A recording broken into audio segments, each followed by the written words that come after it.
नमस्कार, आप देख रहे हैं द न्यूज़ वाला नेटवर्क और मैं हूं आपके साथ हेमंत। कांग्रेस पूरी तरीके से मुखर है। जो महंगाई के दाम एकदम बढ़े हैं, पेट्रोल हो या गैस हो, और उसी विषय में यहां पर पद यात्रा निकाली है कांग्रेस के वरिष्ठ नेता याकूब सिद्दीकी जी हमारे साथ मौजूद हैं और स्टेट मिनिस्टर रहे हैं। और झबरेड़ा विधान से मजबूत दावेदार अरविंद प्रधान जी हमारे साथ मौजूद हैं। लेकिन सबसे पहले जानते हैं क्या विषय आज रखा गया है सर आपकी तरफ से। महंगाई को लेके ये पदयात्रा थी। हमने ये रुड़की ग्रामीण में पिराने करियल के विधानसभा क्षेत्र में तमाम लोगों को का आह्वान किया और आह्वान करने के बाद विरोध प्रदर्शन किया। महंगाई जो चरम सीमा पर है उसको लेके कांग्रेस का राष्ट्रीय नेतृत्व सड़क और सदन तक विरोध प्रदर्शन कर रहा है।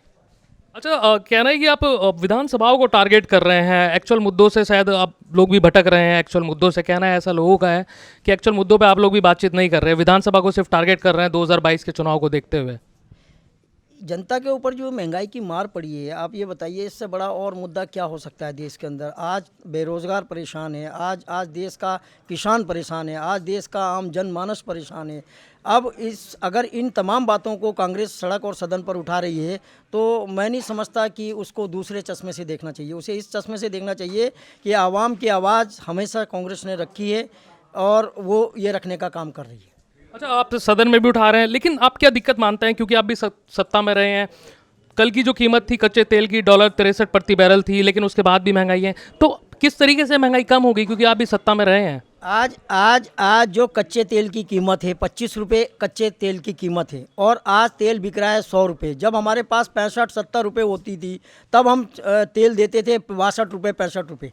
मेरी समझ में नहीं आता इस देश के अंदर जो प्राइस फिक्सेशन का काम जो कर रही है, जो एजेंसियां कर रही हैं, वो किस आधार पर प्राइस फिक्सेशन का काम कर रही हैं। क्या कुछ चंद घरानों को लाभ पहुंचाने के लिए, या कुछ ऐसा पैसा आपको जानकारी होगी, और मैं आपके चैनल के माध्यम से जानकारी 21,000 लाख करोड़ रुपए का मुनाफा कमा दिया इस सरकार ने। ये क्या करना चाहती है? आपने देखा दिल्ली में इनके जो अपने हेडक्वार्टर बने हुए किस तरीके से 7 स्टार, और कांग्रेस ने 70 सालों में आपने कभी हमारे दफ्तर देखे? आपने कांग्रेसों के दफ्तर देखे कभी?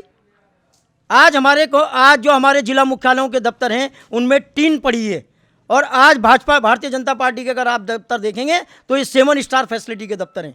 आवाम क्या ये तमाम चीज़ें देख नहीं रही है? देश की सारी चीज़ें देश की आवाम देख रही है, और निश्चित तौर पर 2022 और 2024 का जो समय आएगा मुंह तोड़ जवाब दिया जाएगा। पंजाब के अंदर, पंजाब, एक चीज़ और कहना चाहूँगा आपके अंदर, आपने देखा पंजाब के अंदर, पंजाब में किसी भी मीडिया चैनल के माध्यम से मैंने प्रिंट मीडिया और इलेक्ट्रॉनिक मीडिया दोनों मीडियो में देखा, कहीं इस चीज़ का उजागर, सारा सुपड़ा साफ हो गया।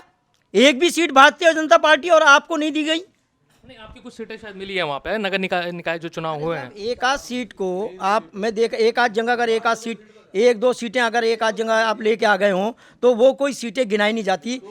जो आप देखो ना, कभी ऐसा हुआ भारतीय जनता पार्टी का किसी भी चुनाव में खाता तो खुलता था, इस बार खाता नहीं खुला ना। ये आवाम की आवाज़ है, ये जनता की आवाज़ है। अच्छा, याकूब साहब स्टेट मिनिस्टर आप रहे हैं, सदन में रहे हैं, क्या अल्टरनेट हो सकता है यहाँ पे महंगाई को कम करने का, अगर आप कोई सॉल्यूशन देना चाहें तो? अरे साहब, ये तो पर्वतीय राज है।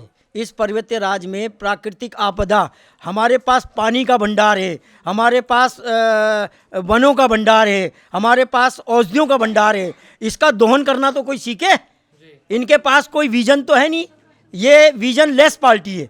ये तो सिर्फ सांप्रदायिक उन्माद फैलाने की पार्टी है। हमारे पास, आप बताइए, हमारे रिजिम में पंडित नारायण दत्त तिवारी की रिजिम को आज भी लोग याद करते हैं।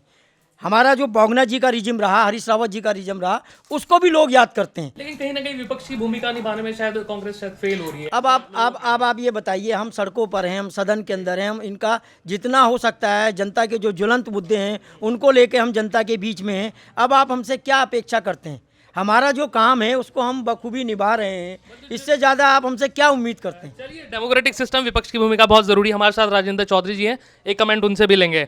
सर, आप रुड़की की राजनीति को बहुत समय से देख रहे हैं। रुड़की में क्या मुद्दे रहेंगे इस बार चुनाव के, जो रुड़की में होगा चुनाव? रुड़की का चुनाव जो भाजपा की सरकार ने आम आदमी की जेब पे डाका डाला है, जो किसान की कमर तोड़ दी, जो महंगाई चरम पर पहुंच गई, 100 रुपये जो है पेट्रोल का रेट हो गया, 90 रुपये डीजल का रेट हो गया, उन मुद्दों पर चुनाव होगा। और उत्तराखंड में भाजपा की जो सरकार है वो तो फेल हो ही गई। केंद्र में भी ये सरकार, नरेंद्र मोदी की जो सरकार है, ये आर्थिक मोर्चे पे ध्वस्त हो चुकी है। 7 साल के कार्यकाल में 6 RBI के गवर्नर और 9 सेक्रेटरी फाइनेंस जो है छोड़ के चले गए। इस सरकार के पास कोई तजुर्बा नहीं है आर्थिक मोर्चे पे, और ये मुकाबला करना चाहते हैं मनमोहन सिंह जी से, जिनकी आर्थिक नीतियों का पूरी दुनिया लोहा मानती है।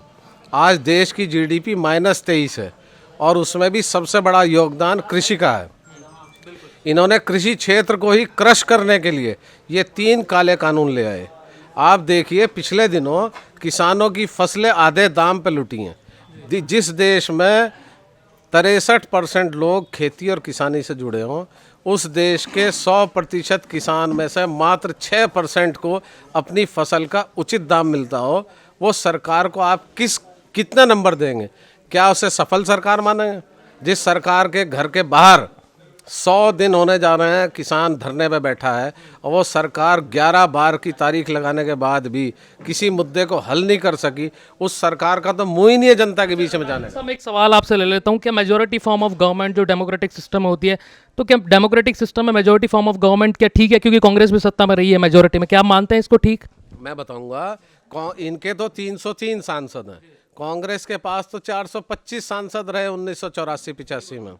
लेकिन ये जो है ये बिल्कुल हिटलर शाही की सरकार है। अभी आप कह रहे थे कि सदन में इन्होंने 24 कानून मजदूरों के लेके, कर्मचारियों के लेके 22 मिनट में इन्होंने जो है वो निरस्त कर दिए। कोई चर्चा नहीं की, किसी स्टैंडिंग कमेटी में नहीं गया, कोई एक्सपर्ट्स कमेटी में नहीं गया। कृषि कानूनों को इन्होंने ध्वनि मत से और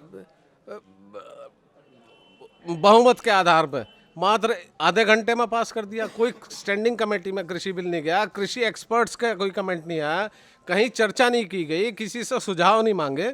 ये तो सरकार बिल्कुल आंख पे पट्टी बांध के जो है सर्कस में जैसा वो गाड़ी चलाते हैं ऐसे चला रहे हैं, जनता का भविष्य दांव पे लगा दिया।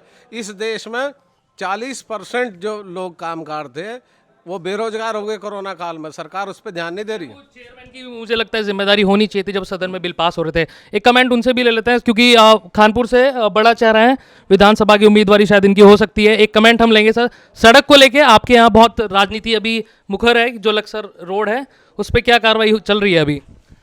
देखिए, जैसा कि आपने जिस सड़क की बात करी वो रुड़की से लक्सर हमारी बहुत मुख्य सड़क है, और उस सड़क को लेकर राजनीति भी भाजपा के द्वारा करी जा रही है। कम से कम मैं पिछले 2 साल में देखा है कि 3 बार उसका शिलान्यास हो चुका है, और अब भी हम उम्मीद करते हैं, सिर्फ हम उम्मीद ही कर सकते हैं कि उस सड़क का जो शिलान्यास हुआ है उसको मूर्त रूप देने का काम सरकार करे। वहाँ इस समय जो वहाँ की स्थानीय जनता है वो बहुत बुरी तरीके से परेशान है, और जन आंदोलन कई बार हो चुके हैं, लेकिन सरकार इस चीज़ को सिर्फ राजनीतिक परिवेश में ले जाना चाहती है। और शिलान्यास, जब भी कोई चुनाव आता है उन पर प्रेशर आता है तो वो शिलान्यास करके इतिश्री करने का काम करते हैं। बहुत बहुत धन्यवाद आप तीनों लोगों का हमें समय देने के लिए, और फॉलो करेंगे हम कांग्रेस को जिस तरीके से लीड कर रही है अभी कांग्रेस एज अ विपक्ष की भूमिका जो निभा रही है उत्तराखंड में और पूरे देश में, हम लोग फॉलो कर रहे हैं। और एक जो भी होगा, जो भी चुनाव तक आते आते जो भी परिस्थितियां बदलेंगी, चाहे वो आम आदमी पार्टी हो, कांग्रेस हो या बीजेपी हो या अन्य कोई दल हो, सारी खबरें हम आपको द न्यूज़ वाला नेटवर्क पर देंगे। कैमरा पर्सन जय के साथ द न्यूज़ वाला नेटवर्क, शुक्रिया। डन।